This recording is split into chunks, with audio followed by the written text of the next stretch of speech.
Hi everyone, and welcome to another Doctor Who Series 6 figure review by me, Mega Shots, and today I will be reviewing another figure which is from Wave 1A of the Series 6 figure line, and as you can see this one is the Doctor wearing Cowboy Hat as we saw him in the Impossible Astronaut.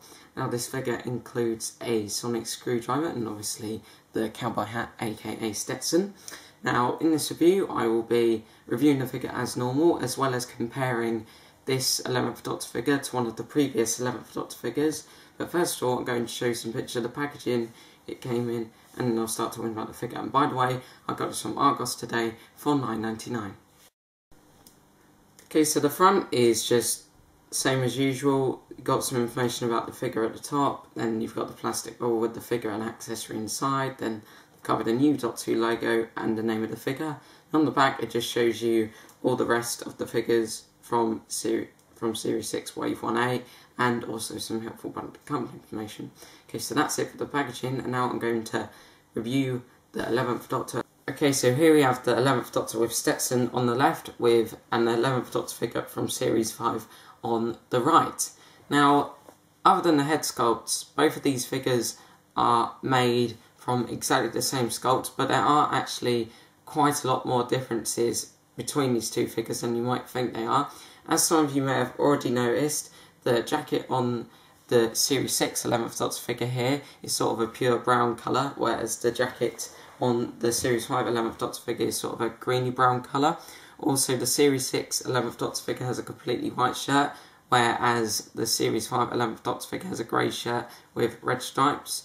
The bow ties are pretty much the same, they're exactly the same colour.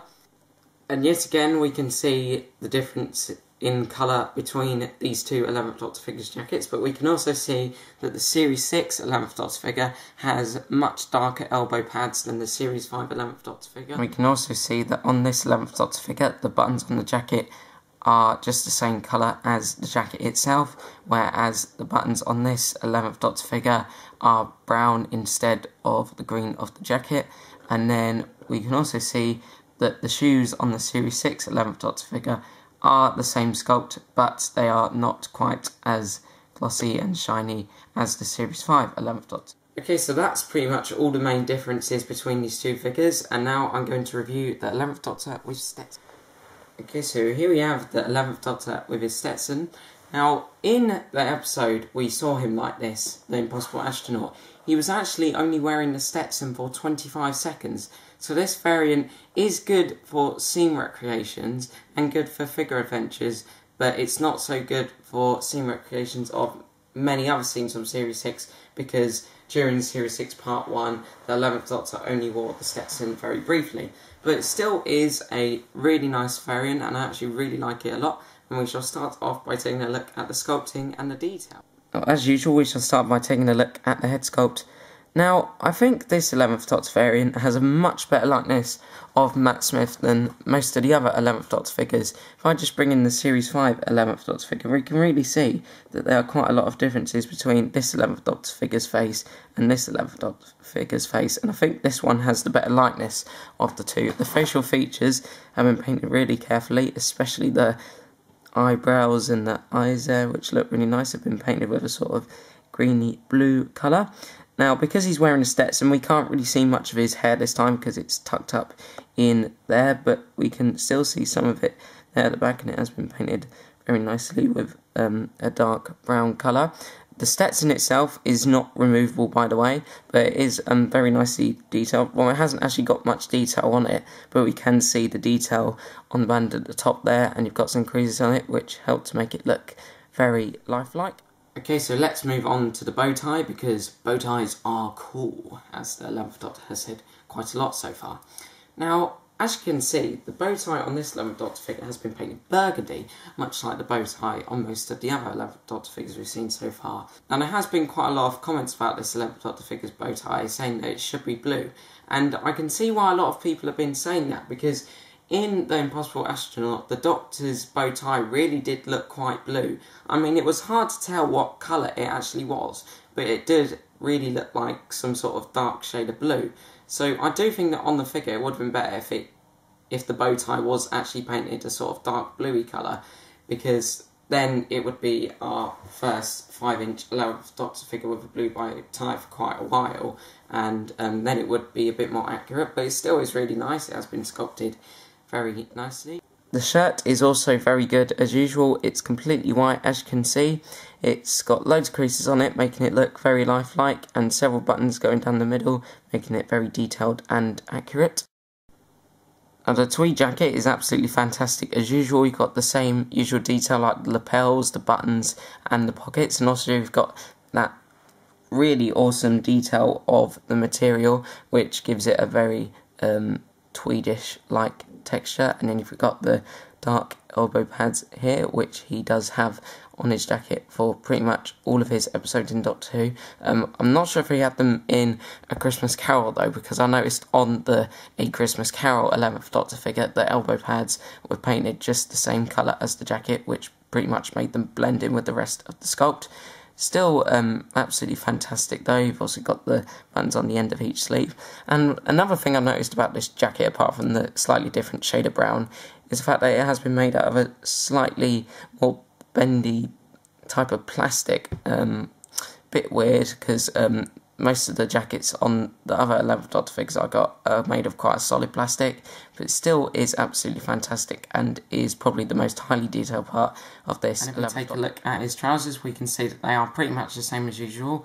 They've been painted black and sculpted with lots of creases on them, helping to make them look very realistic and lifelike. As I said earlier in the review, his shoes aren't quite as glossy as the shoes on quite a lot of 11th Doctor figures, but we can still see the same usual brilliant detail like the laces. So pretty much from head to toe, like any other 11th Doctor figure, this particular variant of the 11th Doctor is really, really highly detailed. It has a fantastic likeness of Matt Smith on the head sculpt, and the clothes have been sculpted, painted and detailed very nicely. So, articulation. Now, his head can't actually seem to turn at all on this figure. I noticed that in Dalek Dog Hub's review of this figure, he mentioned that he can turn the head on this figure as well. So I'm guessing this probably applies for pretty much all of this figure. It's probably something to do with the fact that the head sculpt has a Stetson, but I shouldn't see why that should stop the head articulation. But the rest of the articulation is standard as usual.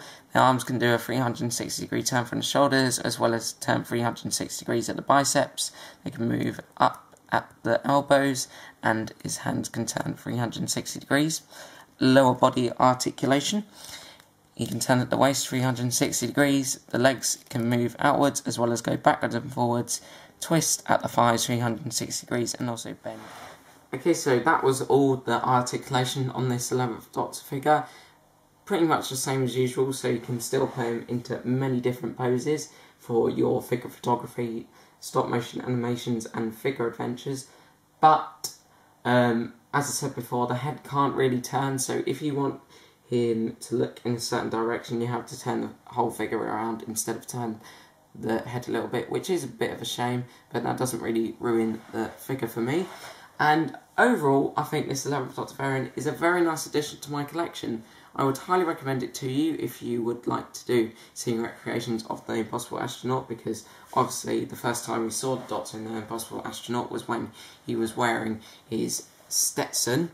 But as I said before, he was only wearing the Stetson in the Impossible Astronaut for 25 seconds. So this variant is one of those ones where it's sort of better for scene recreations rather than anything else. Still is a fantastic figure though, and you could use it for figure adventures I suppose, but it would also look absolutely brilliant on display. If I was to give it a rating out of 10, I'd give it a very well a 9 out of 10. The detail, paintwork and sculpting is absolutely fantastic as usual. The head sculpt has a very good likeness of Matt Smith. The clothing looks absolutely superb, but I do think this figure would have been a bit better if the bow tie was painted with dark blue colour like it was in the episode The Impossible Astronaut. But that's only a small thing I don't like about this figure, and I would still highly recommend it to you if you like to collect variations of the 11th Doctor.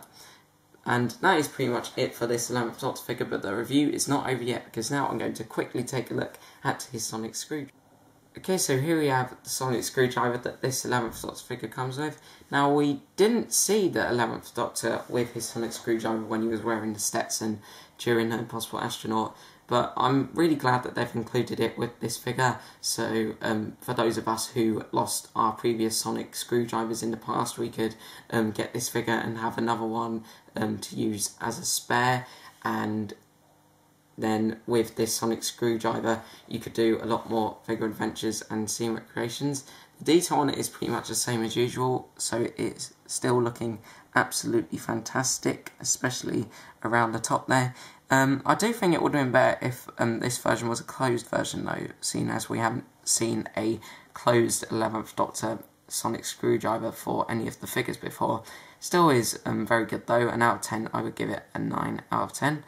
And that is pretty much it for this review, YouTubers. I'm not sure if this review has been long or short, but however long it has been, I hope you've all enjoyed watching it, and I shall see you again soon in yet another Doctor Who figure review.